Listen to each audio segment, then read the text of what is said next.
안녕하세요. 뉴스 속 날씨 김수현입니다. 요즘 제대로 주무시지 못하는 분들 많을 것 같습니다. 무더워지면서 열대야가 기승을 부리고 있죠. 잠을 제대로 이루지 못해 다음날 일상생활에도 큰 피로감을 느끼는 등 부작용이 많은데요. 오늘은 여름철 불청객, 불면증에 대해서 가정의학과 전문의 김웅수 원장과 함께 이야기 나눠보도록 하겠습니다. 원장님 안녕하세요.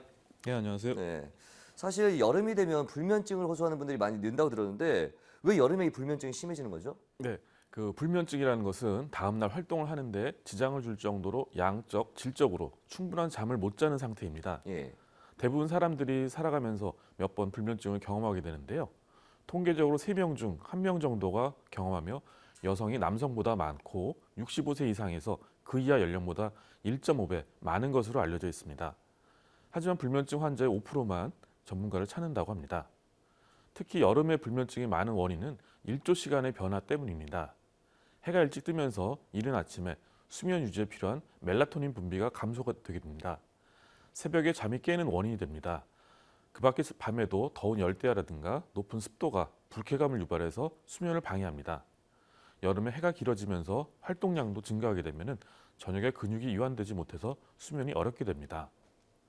불면증은 잠들기 어렵거나 잠이 들어도 중간에 깨서 잠을 유지하기 어렵거나 잠을 자도 충분히 잠을 잔 것 같지 않은 경우를 말합니다. 바쁜 일을 하다가 잠을 못 자는 경우는 해당되지 않습니다. 잘 수 있는 충분한 기회가 있는데 잠을 제대로 못 자는 것을 불면증이라고 합니다. 잠을 제대로 못 자서 다음날 낮에 졸리고 일상생활에 영향을 미치는 경우를 이야기합니다. 이러한 증상들이 일시적이거나 한 달 미만이면 일시적 불면증이라고 불리고요. 6개월 이상 지속되면 만성적 불면증이라고 합니다. 한 달 이상 증상이 있고 원인이 뚜렷하지 않은 불면증을 1차성 불면증이라고 하고요. 동반돼 원인 있는 불면증은 2차성 불면증이라고 부릅니다. 네, 이 잠을 제대로 이루지 못할 경우에 이에 따른 어떤 후유증들이 있을 것 같은데 불면증이 불러올 수 있는 문제들 어떤 것들이 있을까요? 네, 그 불면증에 해당되는 증상은 다음과 같은데요. 잠을 잘 수 있는 상황과 기회에도 잠들기가 어려운 것입니다. 네. 또 쉽게 잠이 들었지만 자주 깹니다. 또 한 번 자고 나면 다시 잠들기가 어렵습니다. 새벽에 너무 일찍 깹니다. 자고 나도 개운하지 않고 피곤이 풀리지 않습니다. 이런 증상들 중에 한 가지 이상이 나타나게 됩니다. 낮에 나타나는 증상도 있는데요. 피곤하거나 으스스해지고 주의력, 집중력, 기억력이 떨어집니다. 기분이 우울하고 불안하며 짜증이나 화를 잘 냅니다. 낮에 졸리고 수면에 대한 지나친 관심과 염려가 생깁니다. 또한 활력, 에너지, 추진력이 떨어집니다. 업무와 운전 중에 사고가 늘고 수면 부족으로 인한 긴장, 두통, 위장 장애가 나타납니다. 불면증은 치료하지 않으면 만성화되는 경우가 많습니다. 우울증이라든가 불안장애 같은 정신질환을 유발하기도 하고요. 수면제 남용이나 약물, 물질 오남용이 나타날 수도 있습니다. 네.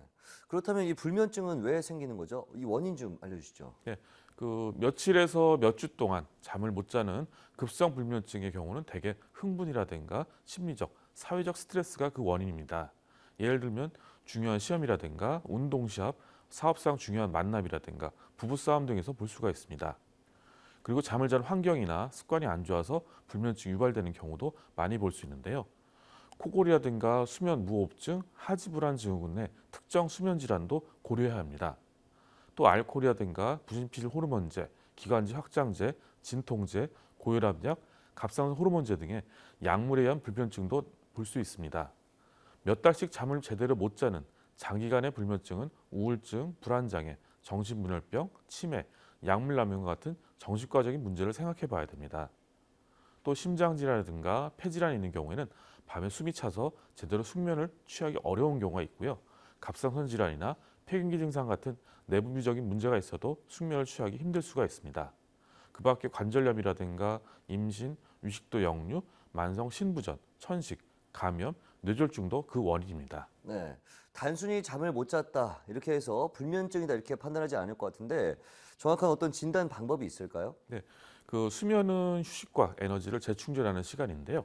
하루의 생각과 기억을 정리하고 체온 조절 같은 생명 유지 기능을 수행합니다.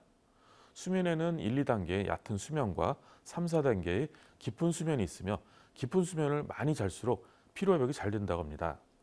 대부분 사람들은 다음날 활동하는데 지장이 없을 정도로만 자면 충분합니다. 몇 시간 이상 잠을 못 자면 무조건 불면증이라고 생각하는 분들도 계시는데요. 어떤 사람은 10시간을 잠을 자도 피곤하고 어떤 사람은 5시간만 자도 개운할 수 있는 것처럼 충분한 수면 시간이라는 것이 개인에 따라서 크게 차이가 있습니다. 일반적으로 나이가 들수록 필요한 수면 시간이 줄어드는 경향을 보이기 때문에 자는 시간을 기준으로 불면증을 판단하지 않습니다. 수면 중에 수면 잠복기라든가 또 수면 중 깨는 횟수, 깨어있는 시간, 또 총 수면 시간 등을 고려해야 됩니다. 수면의 질적 측면은 주관적인 수면의 질과 만족도를 평가하게 됩니다. 수면 일기를 작성해서 취침, 기상 시간, 수면의 양과 질을 기록합니다. 수면 일기는 수면 패턴을 파악해서 인지행동 치료의 기초 자료로서 유용합니다. 수면 각성 활동량 검사라든가 수면 다원 검사를 해서 불면증의 평가와 수면 무호흡증의 확인을 하게 됩니다. 네. 사실 불면증이 있는 분들은 이 불면증을 이기기 위해서 나는 뭐 오후 몇 시부터는 커피를 안 마시겠다.